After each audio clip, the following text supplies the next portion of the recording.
1, 2, 3, pick it up, go! Mankind must put an end to war. A war will put an end to mankind. I did not have sexual relations with that woman. Well, I'm not drunk. I learned everything I got. Go! Go! Go! Go! Go! Go! Go! Go! Change will not come if we wait for some other person. Hey, Internet, this is Elliot. This is Blind Partisan. I'm here again with my, I guess I'm not going to call him arch nemesis because he's kind of not at my level. But this is Jacob Jones. Hopefully you had some feedback for us on our Russia discussion. Which we will not see because we're pre-recording this, baby. Well, I mean, it's not out yet. Our editor is going to be out for a couple days enjoying a nice vacation. You know, when was the last time you got one of those, Elliot? Today. Oh, today's a vacation? No. That's as close as I get. Hanging with you is the closest thing I get to a vacation. I thought I was your arch nemesis. I know. I can't call you that anymore. So we're pre-recording this. We're talking about today's topic. So there's a good chance that, there might be something really big that happens regarding to this topic by the time this goes out. Mm-hmm. So if we're not talking about something, it's not because we're biased fake news. It's because we don't know about it yet. Right. And what is that topic? So I believe we're going to talk about tariffs. Tariffs. Yeah. Question 1. What's a tariff? So, tariff, I don't know. I don't have the dictionary definition, but... you planned ahead, Elliot. A tariff is basically a tax that a country imposes on imports. So, you'll put tariff on something, like if you're like, China, we don't like your stuff, or we don't want you undercutting American stuff, which is usually how this is framed, then we slap a tariff on it. Okay. Yeah. So what is the goal of a tariff? Is it to protect your own country's manufacturing the theoretical generally? goal, which I think we'll get into a little bit, but the theoretical goal is to it's sold as flattening the playing field. So to give your domestic producers of such product or service a little bit of a benefit when when selling in your country and perhaps outside of the country. You get a little side. Unless they get around it. You ever hear, I don't know the details, about the truck thing? Yeah. One of the bloc countries, back during the Cold War, was trying to export their trucks. Yeah. And we put a big ban on truck imports. So they just threw seats into the back, like the bed of the pickup trucks, and then shipped them over. And then at the U.S. factory removed the seats, so they didn't have to have tariffs. Right. So that's kind of fun. Yeah, I mean, so you play all these games. This is where obviously I'm very much against any government meddling of free enterprise. Free enterprise are literally Elliot's favorite words, right? I don't even know if that's or is it free market? I didn't silence my device. You didn't give me my warning. I always do, and I didn't this time. So it's my fault, right? No, it's my fault. In general, the world prospers when we have more free trade and better free trade. Where we run into problems, though, is when there is I guess two things happening at the same time. When there's a trade imbalance and the country with the greater sales has a tariff, that's not reciprocal. So would you say that tariffs work best when they're balanced? Is that? Well, I mean, tariffs work best when they're zero. But if you have to have them, you'd I'm not convinced you have to have them. I don't know what the point of having them is actually at all. Well, someone pretty well talked about the past few years, the president of our country, Donald Trump, would probably disagree with you. I know, yeah. So I disagree with him on a lot of things. He's very much, I don't want to say this word because it's not quite at that level, but Donald Trump is almost an isolationist. Mm-hmm. I think that's fair to say. Well, the whole "Make America Great Again" is just like, it's a very like the whole nationalism idea that it lends itself. I think to the other catchphrase goes even further: "America first." Oh yeah, absolutely, yeah.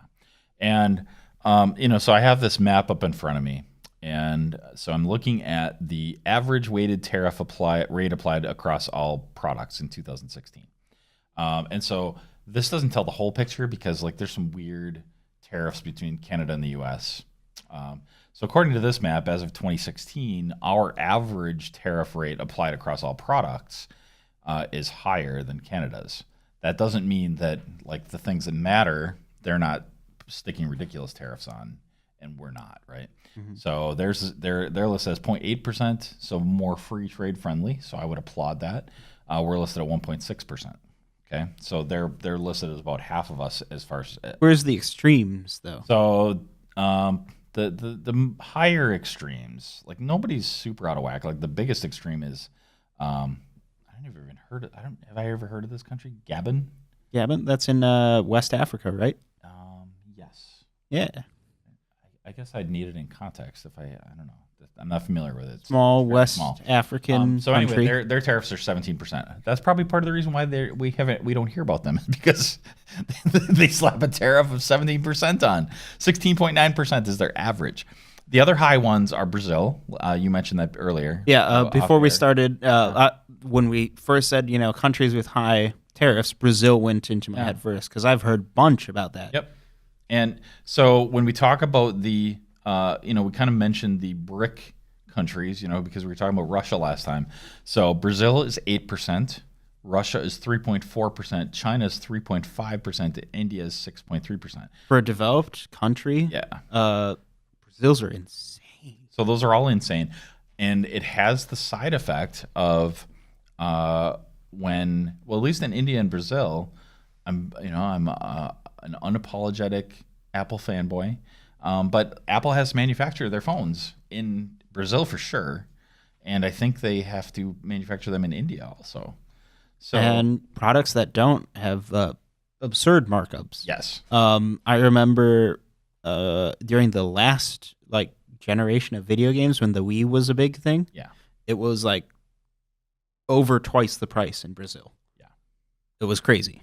and different tariffs have different amounts, of course. So I don't know what the actual tariff is on an iPhone, but it's probably higher than 8%. And that's adding on to the fact that, their currency might not have as much buying power as ours, so it might even be worse. Yeah. Yeah. So this is aside from all of that other stuff. This is just a flat percent as it comes in, right? As it crosses the border, this percent is kind of slapped on. And so I want zero tariffs. I think, whatever. You want us to all just hold hands and spin in a circle and sing "We Are the World"? That should be the end goal, right? I think everybody should want that. But how do we get there, though? So this is where sort of we had this, heated exchange about Russia. Okay, what do you do about it? Well, in terms of tariffs, if you don't want to be taken advantage of, it's pretty clear what you do. You increase your tariff. Don't we already have sanctions? And, you're going to put sanctions on somebody if their tariffs are too high? No, I'm saying don't we already have sanctions on Russia? So, we don't send them stuff? That's how sanctions work, right? Pretty much, yeah. So I'm sure civilians can import things, I think. I'm sure there are ways around. Well, I think the rules are always different. So sanctions just mean there's some new rules. We have some rules on it, and I think they differ by country and severity and all that. And they're like a punishment, Yeah. Countries that have nukes and oil, though, they tend to be able to write their own rules. So yeah. Ask how well North Korean sanctions work. Well, and that's the other thing. Okay, so we're going to ignore your sanctions. What are you going to do about it?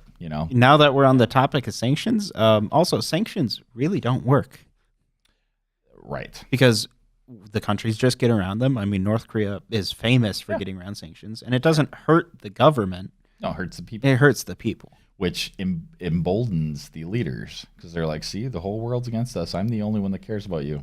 Yeah. So and that's just a side comment. Yeah. So the whole tariff thing, I guess where people kind of get up in arms is the whole tariff with Canada primarily because they're a huge trading partner. Canada's what? Our biggest or second biggest? Well, it depends on the category. On most categories, if you break it down by category, they're our biggest. Yeah. Right? It's huge. I mean, they're our northern neighbor. Yeah. But not only for finalized goods, but we also do lots and lots of tradings of raw resources with them. Right. And there are plenty of products that get one step of the manufacturing done in Canada, move back here for part 2, move back there for part 3, Yep. et cetera. So they should get rid of their tariffs too. We should just drop our tariffs. Like really, that's what NAFTA was supposed to be about.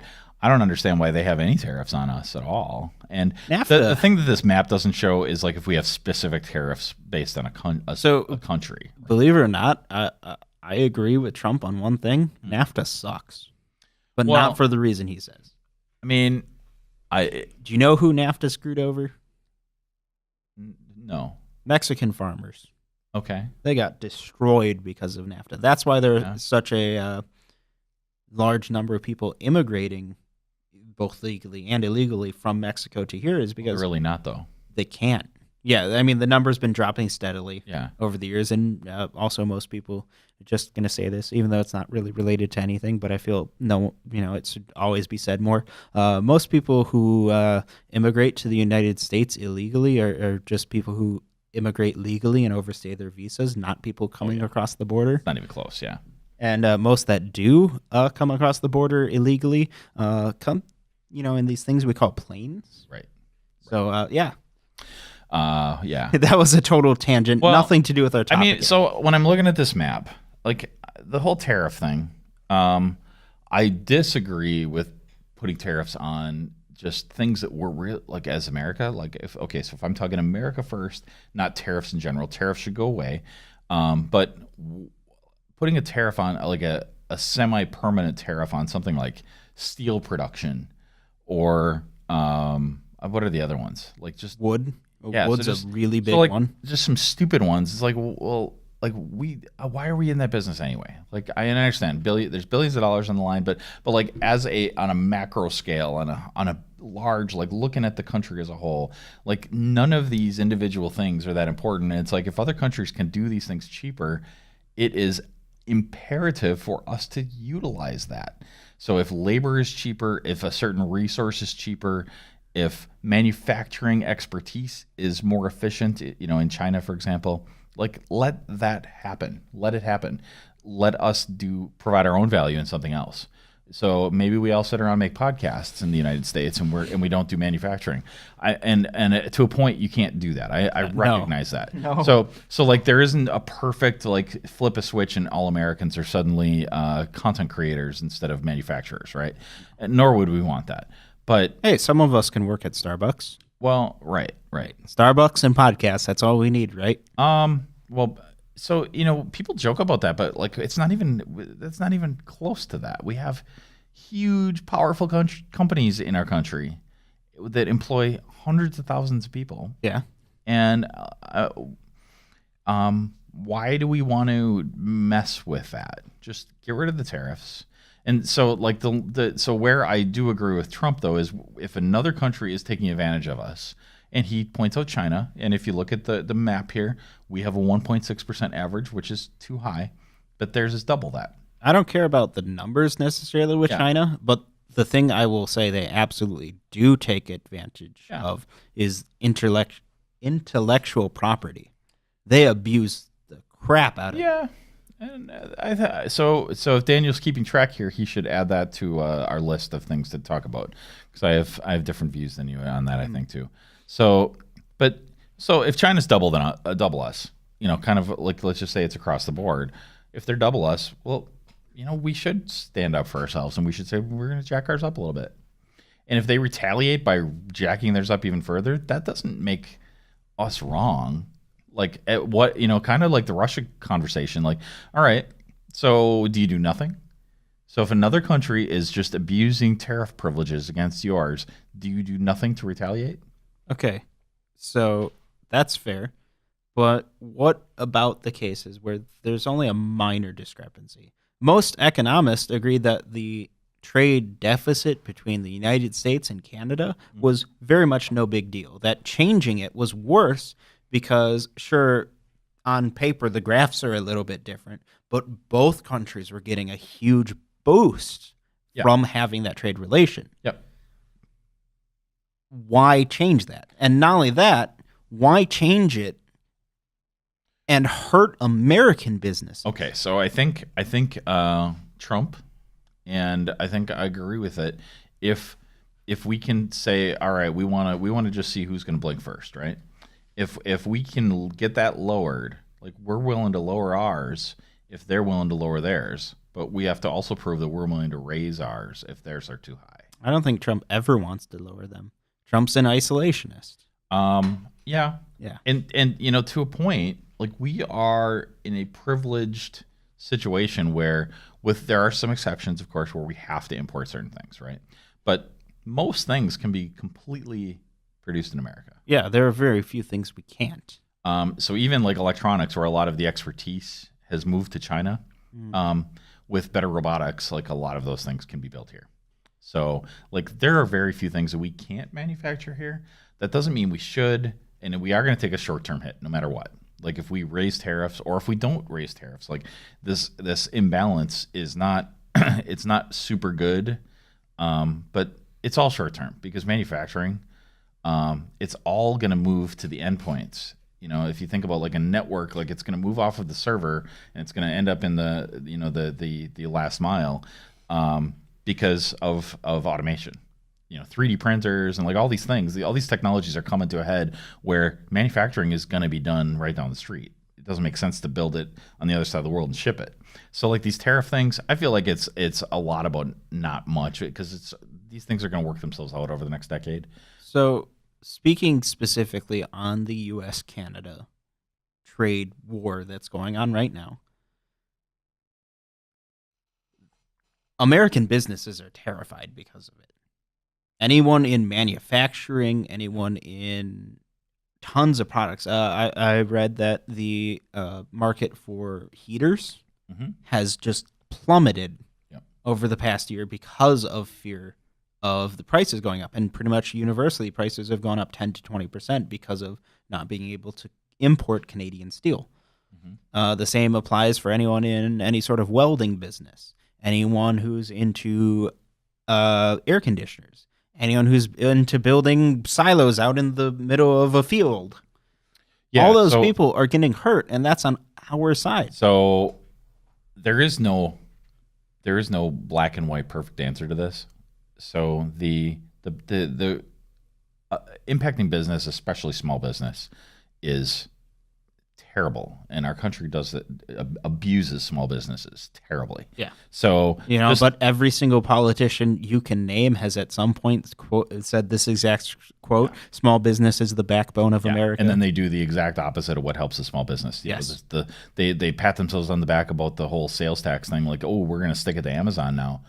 Totally not. Amazon doesn't care because they're a huge company now. Hurts a lot of small businesses. It hurts all small businesses. So you tack these tariffs on, or any other tax, a sales tax, all these things. It adds.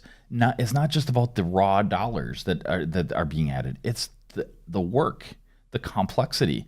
Like having a 0.1% tariff on something, it takes the same amount of work to process that for a small business as a large business. But a large business can amortize the work, and a small business, whether it's a 5% tariff or a 0.1% tariff, it's the same amount of effort. So that there's just a huge cost addition there. And every time you tweak it, so to your point, like changing it is terrible, especially if you're not changing it by a significant amount, right? So I don't know exactly where Daniel was thinking we would go with this whole topic, but the tariffs are bad, period. They're never good. They're a drain on, just like any tax, they're a drain on the efficiency and the effectiveness of the economy, and in this case, the global economy, period. But how do we get to zero? Well, sometimes you got to play. Also, would you say it's fair that us going into a trade war with Canada, which was, I think it's fair to say unprovoked. We started the battle. That's fair to say, right? We're the ones who brought it up. But their tariffs are higher on our things. Yes. Would you say that it made us look bad? Well, to whom? to the Why do we care? international stage. Maybe. Because, Canada's known to be our closest ally, friend, and they're the ones we choose to take on. It almost felt like, I'm sorry, this is going, a little out there, but it almost feels like Trump wanted a victory, and so he took on someone he thought would be easy. I mean, there's the joke of, if you need to win a war, go invade Canada. Right. So I feel like are you saying that we're perceiving, people are perceiving this as picking on the little guy? maybe. I don't know if that's necessarily fair to say, but you could see that if you wanted to. I think it's complicated, but I do think that the majority of Americans felt it was unjustified. So, and I don't remember, and I because I know the big deal is the steel and aluminum, and it's like, I don't. Sorry for the the people involved in the steel and aluminum industry in the U.S., but like, it's such a small amount of our economy. Like, I think just move on to something else, right? Leave that alone. So I'm with you on that. But the other things like car production and food production, so those are things that are in the U.S.'s wheelhouse. And Food big time. Yeah, and so I mean, I would say, without looking at any graphs, it's safe to say the biggest food manufacturer in the world. Yeah. Maybe China. No, I don't. But think so. no, I think it's us. I think it's us. Especially if you sort it down to specific foods. I mean, Yeah. I'd love to look right now at what the percentages of corn that's grown in the United States. So in especially in certain categories, I'm sure they pass this up. But I mean, I'm sure at some point China will pass this up.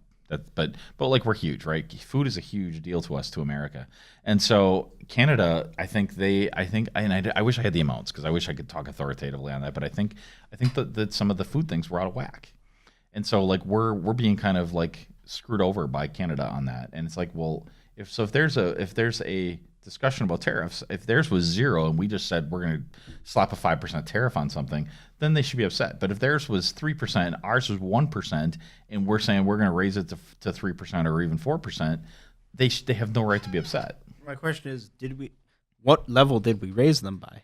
I don't think we have that number available to us. Did we raise it to under what they have their tariffs at? Did we raise it? That's what match? I'm looking for, and I don't have that. Did we raise it above? So just speaking in general, though, if we are, if we're raising it to be competitive, I think that's okay. If we're raising it to just be jerks, that's not okay. I think that's what we did. Well, I think all right. At very least, it was perceived that. Yeah. So I think being protectionist about steel and aluminum, I think that's idiotic. But the other things where we that's in the U.S.'s wheelhouse, I think those are things we should maybe fight for. But I don't know of any legit politician who's going to say, you know what, if everybody else drops their tariffs to 0, we will too. Kind of feels like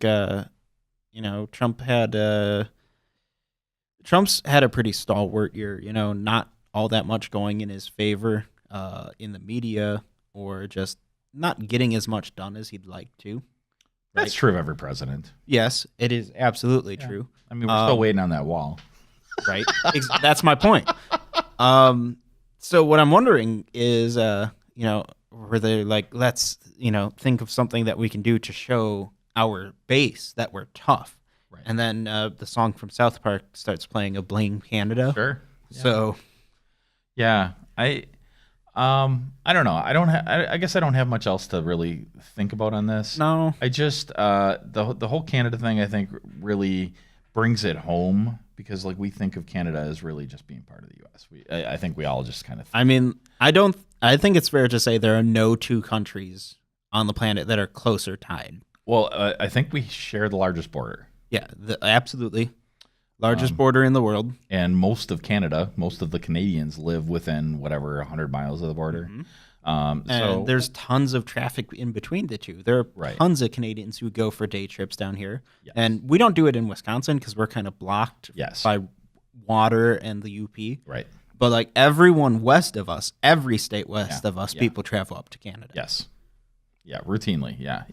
In fact, so in terms of the the tariff thing, I think that because they're right at the border, I think that there are a lot of ways for them to sidestep it.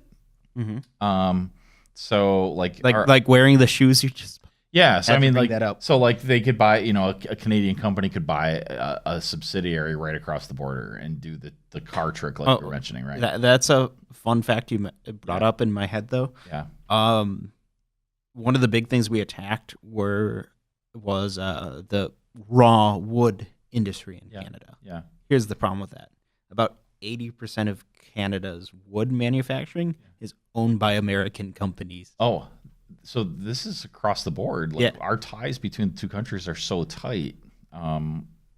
It impacts America adversely just by making a change, even if the change was in a positive direction. If we lowered the tariff, And think about the enforcement for the border officials and whatnot. It's ridiculous. well, right. Yeah, And that's being added on to other issues that are happening right now between our borders. Have you read about the absurdity between Oregon and British Columbia? no. It's because of weed. Well, Okay. I mean, because they, Understand, in British Columbia, marijuana is now legal, yeah, and in Oregon, marijuana's Washington. Sorry, yeah, Washington's the one that borders. okay, Washington, it's legal. yeah, In both places, it's fully legal. yeah, Right? yeah, It is not legal to bring between states or between the the country. country line. right. But also, if an American But says, that's because of our country, because it's illegally federally here. yeah, because it's federally legal, Yeah. if a Canadian has ever admitted to smoking marijuana, Yeah. they cannot come into the United States. If they are a part of the weed industry, they're not allowed into the United States and get a full travel ban. Oh my God. Yeah. I mean, And so, like, the border agents in Washington are really scratching their heads going, how do we enforce all these weird... Because, you know how our government works. There are 1,000 loopholes and 1,000 subsections. Yeah. And they don't get it. We don't get it. right. And I mean, even this whole tariff debate, I mean, there are nuances to it that I just have no idea about because I'm just not in those industries. No. So, like, I think there will be ways around all these things. Businesses adapt, but like that doesn't make it okay. Right, like the truck thing we mentioned. Yeah, earlier. it's a bad idea. It's bad for America. Increasing tariffs is always bad. If they're way out of whack, like China and Brazil, I think those are fine. Canada, I'm not sure. So I don't think we're short answer. We're not experts on economics, and we know that's short bad. answer. I get rid of the tariffs. Like if all countries could get together, the G8 could get together and say we're going to get rid of all the G7, G8, G7. right? All right, so we're going back to Russia. Yeah. So that's all I got. I don't know. Argue with me on Twitter. I'm at Elliot on Twitter. Check out the Blind Partisan group on Facebook, and tell me how wrong I am and how important tariffs are. If you're watching this on YouTube, leave us a comment down below. I respond to all our comments we get. You don't unless block, they're by you don't Elliot. block all the comments. I in my heart I want to, but I don't. I feel like comments on YouTube have almost all but gone away. Everything I check out, they look like they're gone. Am I just wrong about that? I guess I don't watch that much YouTube. You're not really a YouTube guy, are you? I don't know. You'd rather, listen to an ebook or something? Oh yeah. Yeah. I mean, podcasts I listen to. Podcasting ebooks. Yeah. Well, I mean, podcast people tend to be, not the best looking dudes, right? So, like, Yeah. I mean, present company excluded. Yeah, we're gorgeous. Right. Are you sure about that? Right. You guys will tell us. All right. Bye.